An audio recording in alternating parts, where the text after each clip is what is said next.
My name's Stig Richards. I'm 53 years old and I have a somewhat irrational obsession with cars that, amongst other things, manifests as being an amateur racing driver. From being very little and going to the racetrack and sitting in traffic jams, trying to get into Silverstone or Brands Hatch or Thruxton with my dad, or standing in the mud, in the rain, watching cars go round and round in circles. They're all nostalgic moments for me, like very positive memories. They were the start of a passion that's continued right through to the present day.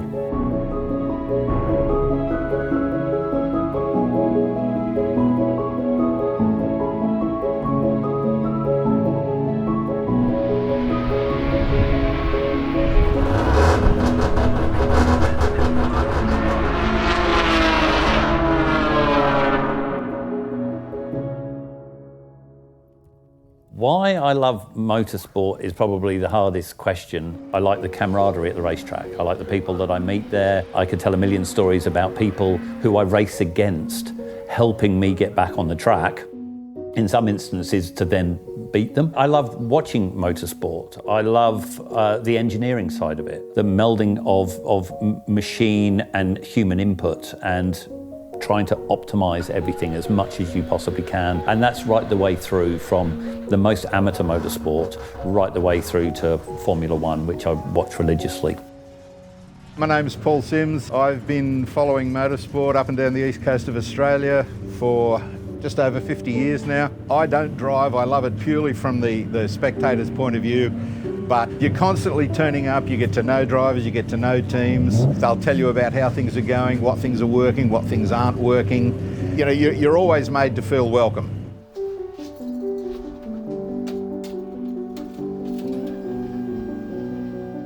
The first car I ever bought brand new, although I had lots of shitbox cars prior to that, was a Subaru WRX. They were quite new and there was a lot of excitement about them, and there was also a New South Wales WRX club. I joined that club. They had a great program of events, including a driver training event. Either by luck or otherwise, at the end of the competition, I'd not only beaten the other trainees on the day, but I'd set a faster time than the 6 instructors, which was the first time I actually felt that I could possibly steer one of these things.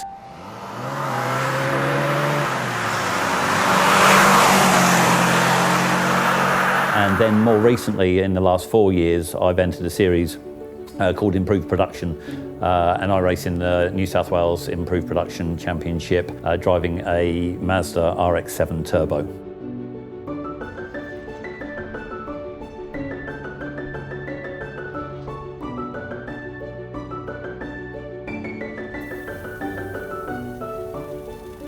I love my car.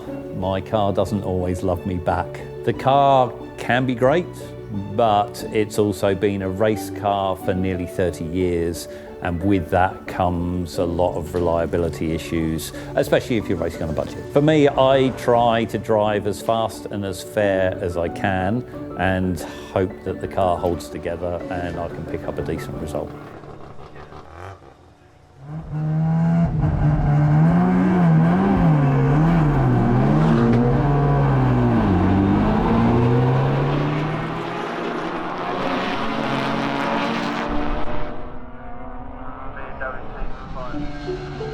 To me, to a certain extent, it's a form of meditation. When you're doing 220 kilometers an hour and you're coming up to a corner, you're not thinking about work.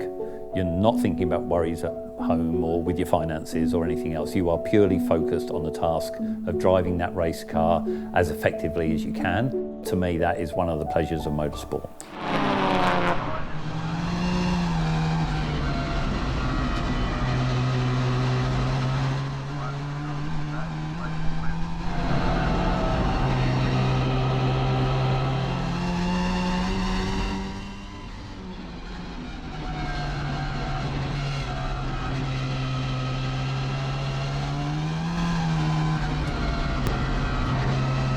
Not letting him now under all sorts of pressure from Richards.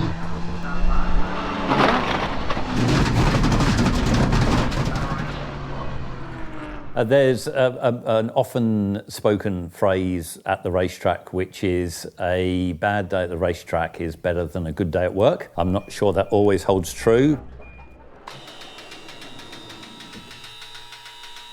Last weekend was an interesting weekend for me. The good news stories is I had pace. I set a personal best in qualifying, got ready and racing for the final race of the weekend. And after a couple of laps, I worked my way again up from towards the back after a poor start, and was in third and was hunting down first and second. And then coming down the main straight, reaching peak speed for me, which is about 220, 225 kilometres an hour. Basically, the rear end of the car exploded in a shower of broken bits of differential and tail shaft, and thankfully nothing more serious than me then coasting to a halt and being a spectator for the rest of the race. Now we're engaged in a process to try to redo everything from the engine back. Essentially, this is where the noise happened. So this is the rear half of a two-piece tail shaft, and this is the diff centre. Something has jammed and it's sheared all the bolts off the diff centre and pulled, in fact, the whole diff centre off the differential itself. In terms of what we need to replace, the list at the moment is growing. We're essentially going to look at replacing the rear diff, and that would constitute the axles within the diff, possibly the Watts centre, no, not the Watts centre, the Watts link. That will come with new hubs, new brakes, new crown wheel and pinion inside the diff centre, and then working our way forward, replacing at least half of the tail shaft. And working our way further forward than that, because again, we don't quite know what's caused the problem, but we're actually going to try a different gearbox solution. So we're just trying to raise the funds to replace as many things as possible so that we can race more reliably, more successfully, with bigger smiles in the season ahead. I'm very fortunate to have an engine builder, Bill at Motorsport, who has built me a fantastic engine that does the craftsmanship in putting together a great engine is fantastic. Stig approached me probably about 3 years ago, I think, and he was having a hard time with his engine, and because he's on such a tight budget. And I said, look, I'll give you this engine and I'll help you maintain it and tune it so it should last you a season.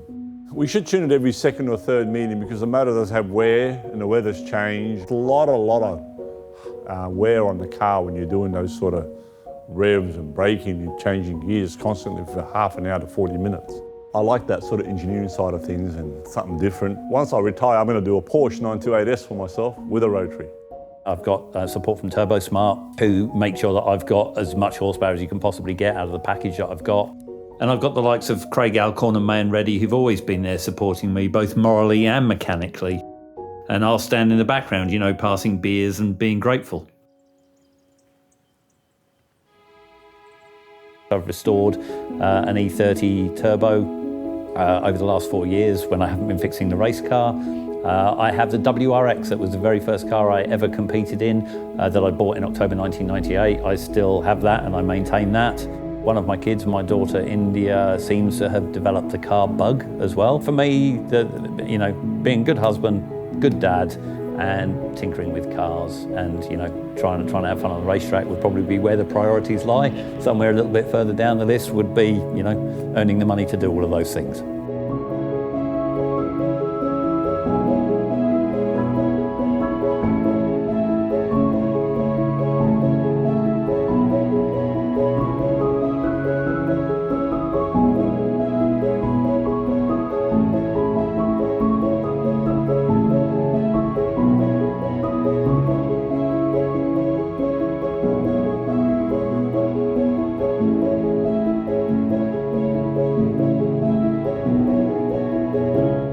What would you say about motorsport and why you like going to the racetrack?